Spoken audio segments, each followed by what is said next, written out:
নমস্কার। K Majumdar spine centre chiropractic treatment. তো আমার কাছে একজন পেশেন্ট, তার কি সমস্যা, কতদিন ধরে সমস্যা একবার জিজ্ঞেস করব। তো আপনারা দেখতে থাকেন। তো চাচি, কি সমস্যা আছে? আমার অনেকদিন থেকে ব্যথা। কতদিন ধরে ব্যথা? এই প্রায় মনে করো 15-20 বছর থেকে। আচ্ছা, এতে কোনো ওষুধ বা রিপোর্ট ওষুধ তো টিপোর্ট? অনেক খাচ্ছি কিন্তু কমেনি। আচ্ছা, তো আমার যে ট্রিটমেন্ট, এই ট্রিটমেন্ট সম্বন্ধে কিছু জানেন কি? আমার জানি ট্রিটমেন্ট তো না, এনে মনে জানেন না, করো নতুন? নতুন। আচ্ছা, বললাম কি, তোমার নাম কি?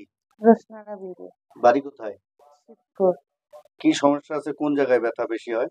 এই যে এইটি পাত বেশি ব্যথা, এই এক পাতা। পায়ের মধ্যে বেশি ব্যথা হ্যাঁ, হয়, আর এইটা কম। এটার মধ্যে কম। কোমরে ব্যথা হয়?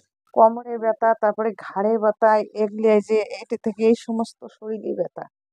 এখন তো হালকা পাতলা ট্রিটমেন্ট দিলাম।